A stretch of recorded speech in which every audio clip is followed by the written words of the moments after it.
Alright, so we're yet again going to have a very quiet episode of Last Week in Comics because Stack fell asleep and it's currently 5 a.m. and I cannot sleep and I don't really fully know why. So we're just gonna keep the ball rolling, however, because my hair looks good right now. That being said, I really need to refrain from talking shit about people on Blue Sky when they piss me off on Twitter. Welcome back to another episode of Last Week in Comics, where I tell you about the last week in comics. Oh my god, I forgot about ROCO shutting down. Okay, so I talked about this on TikTok, but piracy is the backbone of the comic book industry. I don't know if you know this, but it is genuinely the backbone. After RCO.il got shut down, and I know people will be in my comments like, oh, no, it's working for me. It's being periodically it's turning off and turning back on, because half the time when someone comments to us oh, it's working for me, we go on immediately after and it's not working again. So it's very hit or miss right now. So I need people to understand that piracy is the backbone of the comics community. And I know a lot of people are citing affordability, all this other stuff. Really important point is access. Comic books are very inaccessible to the vast majority of people who are into them. And there's also such a high price point of getting into comics that, you kind of have to, sort of know what you like before you start buying into it. And a lot of people who pirate comics, myself included, do spend money on the comic book industry when we can afford it or when it's easily accessible to us. Case in point, I spend, $50 to $150 a week on comics.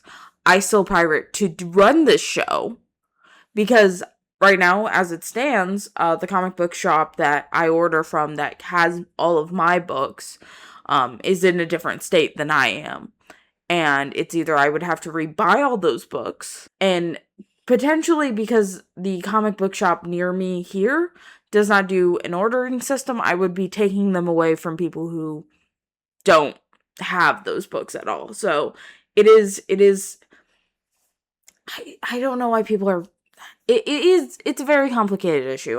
With RCO shutting down, we have also gotten a lot of comic book artists and writers who have been very vocally pro piracy. Ram V obviously talked about growing up in Mumbai and not having access to comics, and how he wouldn't really be a comic book writer today if he wasn't pirating those books. I know a different artist, I think it's the current artist for Black Cat, because we were talking about this with the Fantastic Friends. They had said that RCO going down was going to heavily impact their workflow because that was the easiest way for them to pull up comics. People also pointed out that DC's official accounts are pirating Watchmen, literally the most reprinted comic of all time. They pirated it for their Doomsday Clock video. I need people to understand that okay, yeah, accessibility issue, but also most of these fucking companies do not have an actual backlog of every book that they have ever published. Notably Marvel Unlimited, I used to have that service. It is missing a lot of books.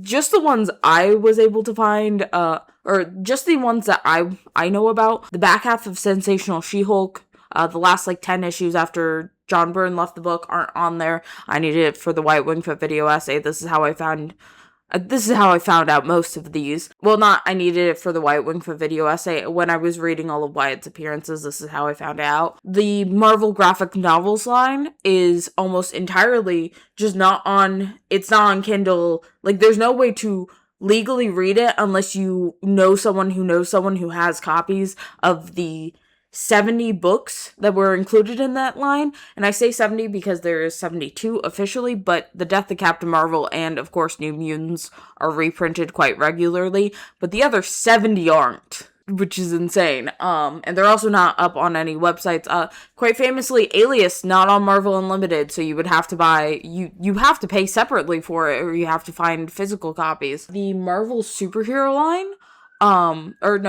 Marvel Holiday Special is not on Marvel Unlimited. People also notice that like a lot of runs have just randomly missing comics, mostly due to maturity ratings. Fun fact, so Marvel Unlimited doesn't have to raise their maturity rating. That's why that's why the Max series. That's why all of the Max series that are done by Marvel aren't on the app. Quite famously, now the people are bringing up the Punisher one not being on there, mostly because it's the thing that inspired the current like Daredevil stuff, and it's no way to read it. No way to read it because also only like Alias is the only one out of the Max line that like got like an actual reprint. Like the only way you can read these is pirating. Oh yeah, people were pointing out Ghost Rider has a bunch of issues missing, like 50 issues or something are just gone. Spectacular Spider-Man famously has an entire arc missing, and it used to be that they didn't have the death of Harry Osborn. Like they didn't have a lot of the books leading up to the death of Harry Osborn. And I know this because when Stack recommended I read it, I should read it. I had a Marvel Unlimited subscription, so I was like, oh, this is the easiest way for me to keep track of things. Couldn't fucking find it. They didn't actually get reprinted until recently, fun fact, and I think that's probably when it got put on Marvel Unlimited. I was trying to read it before that. But suffice it to say, pirating comics is important. Of course, like, pirating comics isn't what's hurting the industry. And if you think like, oh, but like you're like, oh, but like then you're taking money away from the artists and writers who work on these books. So fun fact, writers for both Marvel and DC work on a by issue basis. So they get paid for the issues that they work on. They sometimes get residuals. It depends on the person. It depends on what deal that they have worked out. It also depends on there's a lot of different factors. Like when those authors do get residuals, it's like pennies. It is literally pennies, unless your name's fucking Moore or Wade or like one of the big ones. But most writers and artists get paid per issue. They say, hey, for every issue you give us, for every script you give us, for every, certain it's usually by page for artists, but like however many pages you give us, this is how much we'll pay you per this amount. They don't get residuals. If they do, it's literal pennies. And we should be fighting for more writers and artists to get paid better. Again, most of these writers and artists are dying in poverty, despite the fact that their creations are making the companies millions of dollars. Case in point, very recently, Peter David, the creator of Spider-Man 2099, a literal billion-dollar franchise, and yet he died in poverty, and like that's why pirating comics doesn't fucking matter. Okay? Like accessibility, they're not paying them regardless, so like most of them encourage you to pirate because it at least gets people talking about their work. Oh, and then the fact that none of these fuckers have an actual vault. And I know DC's like, oh, look at our DC vault. Look, it's all of our comics back. It's not. Especially due to the multiple acquisitions that DC has made.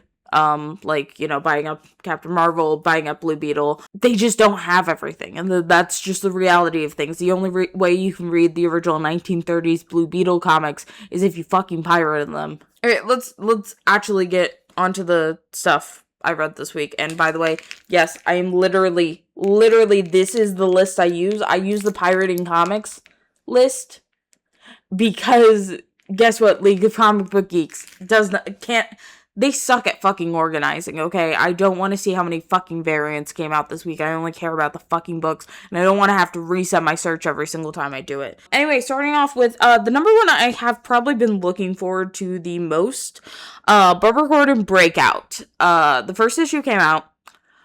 I will say the reaction was a little bit more negative than I would have hoped for. But I think it's mostly because people don't understand how number ones work. So Barbara Gordon Breakout, essentially she has let herself be arrested by the GCPD, or whoever is running Vandal Savage's weird prison shit, I don't know. Essentially, she let herself get captured so that she can help the Bat family, kind of uncover this whole, like, murder ring that's happening. I do think that the book has more interesting presence, or I do think that the book has more interesting, premise than I initially thought when I heard the title. However, people on Twitter are fucking stupid and they don't understand that, like, number ones are supposed to set up the story. I say this because people were complaining, like, oh, there's not that much happening in this issue. And I'm like, okay, here's the thing. So with, like, DC Next Level, you have characters who are fitting into two categories right now. It's either you have pretty consistently had books, or you have recently had another miniseries, so we can just kind of jump in and get going really fast, or you haven't had a book in a while and we need to reset the status quo. I would say Barbara Gordon falls into that second category very heavily. I would also say, like, fucking Batwoman did the same thing, where it was a lot of reestablishing Kate Kane as a character after she had been absent from comics for so long. It's fine. It's just what's supposed to happen. I think you guys are overly critical of this book because Mariko Tamaki's on it. And, oh god. And then also the people who thought that this was going to reset her to an Oracle status, I know that it wasn't. And if you think that it's Mariko Tamaki's fault, I think you're genuinely fucking stupid. I say this because there have been multiple, much more prolific writers, Kelly Thompson, fucking Tom Taylor even, apparently. I don't believe that one, so... Kelly Thompson, who have tried to push to get Barbara back into, like, Oracle, and they haven't. And you can especially tell because if you read the scenes where she's kind of going over the plan with Batman, they put her in the Babs Girl suit, but, like, realistically, this conversation could happen with her outside of it. So it's like... It's very clear what agenda DC wants to push. DC wants to continue to have her be Babs Girl, even though she quite frankly shouldn't. And it really just is no one's fault. It's just it's editorial's fault, but it's not the writers and artists' fault. We just have to deal with it now. I am really glad because it does seem to be sort of allowing Barbara to have her own stories and lead her own stories, which is really just what I wanted from this book. So I'm satisfied with it. I'm interested to see how it goes. I would say if you're on the fence about it, maybe wait till the second issue to see if you want to stick with her or not. But they got some pretty cute Barbara covers, so I'm satisfied. I'm happy. I'm good. I don't want to talk about Absolute Batman number 20 yet. Well, I guess As always, Den's Camp has made Absolute Martian Manhunter, this time issue 11, a absolute mindfuck. I don't understand what's going on. The Martians represent the smoke, and the kid's been dead this whole time. But the really interesting thing that he did in this issue, which I think that you should go pick it up physically, if you are able to. Again, if you are able to, because not everyone's able to. Comic book shops only have like 5 issues per book, so sometimes it's just a luck of the draw. But he has a section where it's like, hey, on the other page, there's some gratuitous violence that, like, you know, it's not going to change the story if you cut it out, so cut it out. Prevent these deaths. And I think it's such an interesting moral dilemma. I know that he also did something similar with the Sword Crisis events, where he kind of made a draw your own thing, like, towards the end of it. And I think that's really fucking cool. Again, I think that everything Den's Camp has been doing to promote the sale of physical comics is really fucking good. I don't know, Absolute Martian Manhunter is always a fucking mindfuck for me. Just believe me, it's good. It's really fucking good. I have no idea what's going on in it anymore, and I feel like this is a book where I'm gonna have to read it, like, over and over again for me to finally understand what the fuck is happening. Like, no description I am going to give you is going to be even close to reading the book, so you should just read it yourself. However, speaking of absolute books that you shouldn't read, Absolute Batman number 20. Okay, so this is the big one. where all the Robins are in there. They're not in it enough for my liking, and by they're not in it enough for my liking, I mean Stephanie and Duke are not in it enough for my liking. Okay, so the really controversial thing, however, with Absolute Batman and the Absolute Robins is that they used the symbol, which is the red handprint. They had Tim Drake's mask have a red handprint over the face. And if you didn't know, the red handprint is meant to represent the murdered and missing Indigenous women of America. It is a symbol to help raise awareness for the murdered and missing Indigenous women. I don't know why, it's very clear that they just put it on there because they thought it was a cool motif. It's not. It's an actual symbol. I am hoping that in subsequent re-releases they do remove that because it's... Ugh. We have gone 0 months without at least one absolute book doing something racist. I don't even say it's racist. I think it's misappropriation. Not a great look. Not a great look for Absolute Batman. Will I ever actually start reading this book? I don't think so. I think at this point now, though, the ship has sailed for me. I'm not fucking picking up. I don't know why Scott Snyder got nominated as best writer for the Eisners.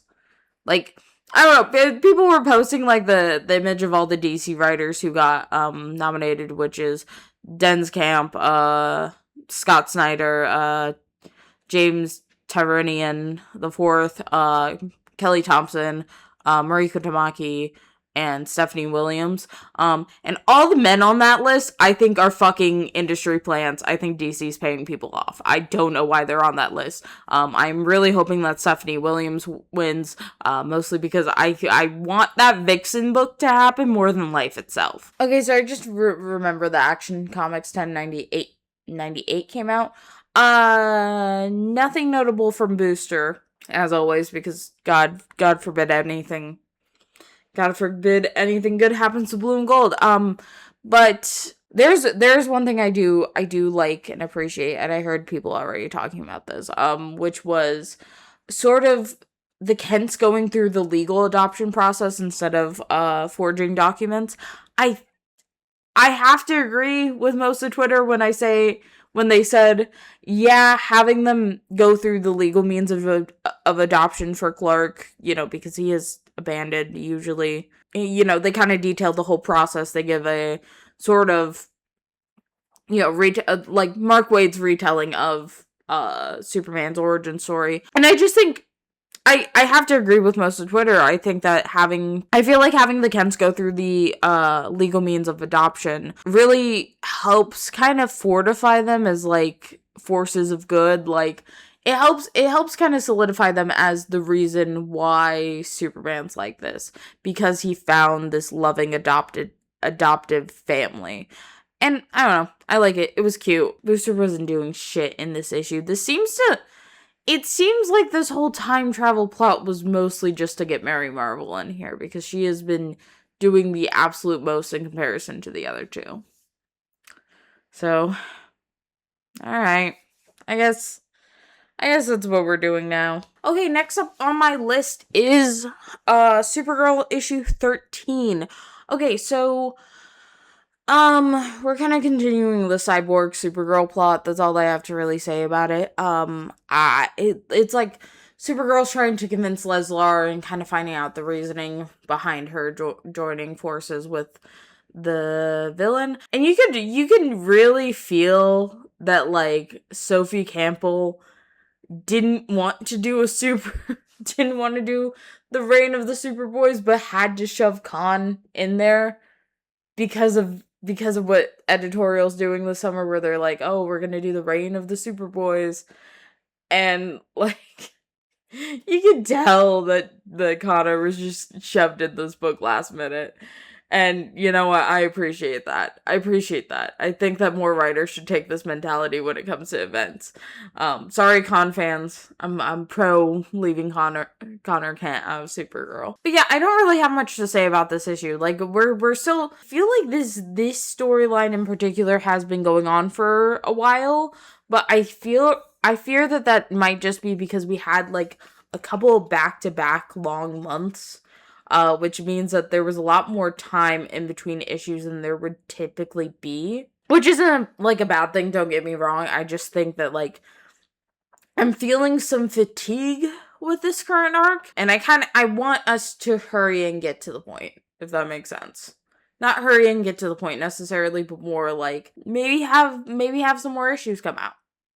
You know? Maybe have some more issues come out, which is nothing on Sophie Campbell. It's just on how releases work in the comics industry. Speaking of books that I think I'm gonna like kind of drop off a little bit for the current arc, Green Lantern Corp number 16. Okay, so the real promising thing is at the end where where Morgan Hampton decided to put them all in a wormhole. I did not process any of the rest of the plot of this book. All I know is that they're being sent into a wormhole, and I'm like, oh, we're doing some DS9 shit right now, aren't we? And you know what? That's enough to satisfy me. So, like, issue 16 is...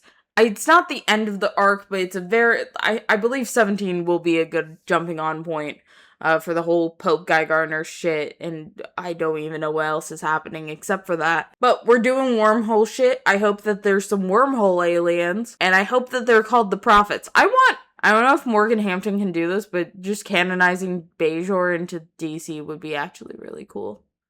I think it would be really fun and interesting. I don't know if you have that power, Morgan Hampton, but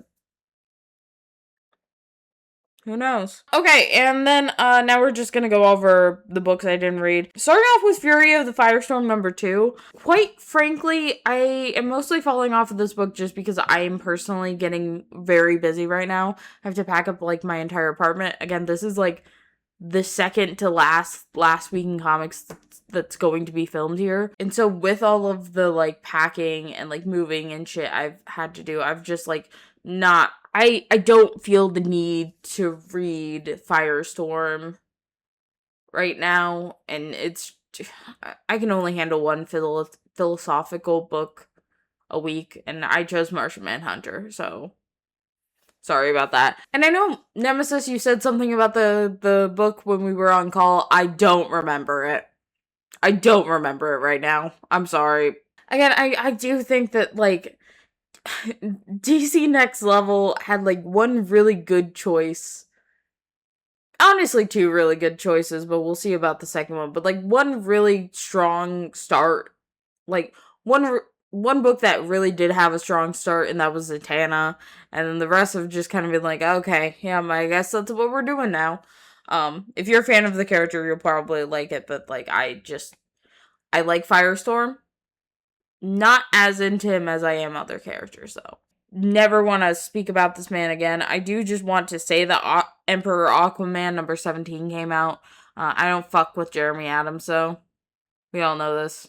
We all know. If you want to find out, go watch my previous videos. Instead read Bleeding Hearts by Denz Camp under the Vertigo label.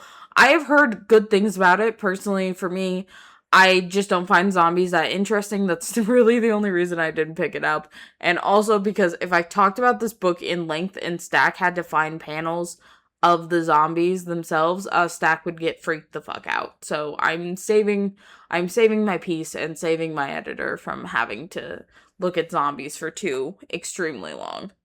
Okay, at this point we're just gonna move on to the indies. Woo! Okay. Mostly because I want to talk about IDW's recent release. They are still doing Godzilla vs. America.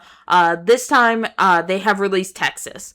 And I think that Texas probably understands the point of Godzilla more than any other book in Godzilla vs. America. Okay, so I'm not gonna spoil it. I think you should just read it because you will get a lot from it. But, like, this is probably the only one that understands that Godzilla is a metaphor for, you know, human-made disasters. Like, they compared him... So, they actually, like, the first story compared Godzilla to climate change. The second one had Biollante in there and was talking about, like, oil and, like, you know, how humans are essentially, like, they're running out of this resource and all that. And the last one was about a Texas robot. I kind of lost it after that point because the first two were so fucking crazy. And I don't know, I really like how much thought and, like, details are going into all of these Godzilla versus Americas. Like, it was very easy to just, like, have it be a write-off and have them just, like, have Godzilla just attack the cities that were being featured, but, like, no, they actually did the work and care to, like, very much tailor-make it to specific states. Like, but, like, the Texas one is very much, like, it's written about how Texas's, like, laws and how their, like, whole, like, idea, I don't even necessarily call it states' rights, but, like, they're kind of, like, denial of climate change, or, like, at least the politicians in charge, they're kind of denial of climate change, their denial of, you know, the effects that their mining has had on the environment. Like, all of this stuff is perfectly, like, emblematic in this issue, and I really appreciate it. I really do appreciate it. I like that all of these stories feel very tailored to the state that they're covering. I cannot wait till they make more of these. All 50 states, please. All 50 states. I'm pretty sure that there's another one coming out. I don't think it's Los Angeles, but there's more. I don't actually have any comic book news because, again, RCO going down kind of just went fucking crazy everywhere. However, and I will be making a full video about comic piracy and the lack of real documentation and also preservation of comics by the big two companies, and also how pirating comics can help indie comics kind of get their start and get their footing. I say all of this because I have heard a crazy conspiracy theory that has been started online, and I have not been able to stop talking about it. But people are pretty sure that Amazon is who's to blame for RCO going down. And here's the thing, it's starting to make a little bit too much sense to me. Famously, Amazon owns the adaptations of two pretty largely pirated series. Obviously Invincible and The Boys. First off, everyone should be pirating The Boys. Don't fucking buy The Boys comics. They're bad, and also the fucking creator's a creep. So we're just, that's fine. Go ahead and pirate. But, like, Invincible is kind of a weird thing, because for the most part, up until very recently, due to the adaptation by Amazon, the only way that you could read Invincible in full was through the 3 giant compendiums, which I don't know if you've tried to read a comic in a compendium. It's fucking awful. It's fucking awful. The thing is that, you know, obviously once they got the rights, Amazon has decided to essentially reprint all of the Invincible comics through their own sort of like trade paperbacks. But the thing is that these pirating sites, like, their number one comic, like, consistently throughout every single one that you could possibly go to, their number one most pirated comic is Invincible. It's just a fact of the matter, and it's partially just because of how difficult Invincible used to be to read. So, like, again, you're Amazon, you're actively editing the Invincible books, by the way. Like, if you buy the current Amazon companies, they put ads in it for Amazon streaming services. Quite notably, this panel, which originally Eve was saying that, like, hey, we can go get a movie from Blockbuster. Or no, not Eve. That's Mary Jane. They look the same to me in the style. But, like, famously, for the Spider-Man Invincible crossover, you have Mary Jane. She's gonna go to Blockbuster to get some movies for them to watch. And that she picked up she doesn't name any movies, but she says, I picked up a couple that, you know, May might like as well. And then they changed it in the Amazon re-release so that MJ specifically mentions Amazon Prime, tells May that they're going to be finishing the new season of Reacher, which is on Amazon Prime. And, you know, that makes sense for the company who fucking shuts down their fucking early Kindle services so that they can put ads in books. like, again, Amazon has no thoughts of preserving art, but like, you know, your Amazon, you host most of the servers. Like, once your servers go down, most of the internet goes down. Yeah, of course you're gonna fucking try and take down the pirating websites that are actively, in your mind, losing you money, but in reality are not in the slightest. It just keeps on making more and more sense. For comic book writers and artists, at the big two companies, at both Marvel and DC, like, Marvel and DC have been dealing with pirating for like years now. They have decided that it's just better to let these sites continue to run, because that means that they don't have to maintain their own archives of their past works.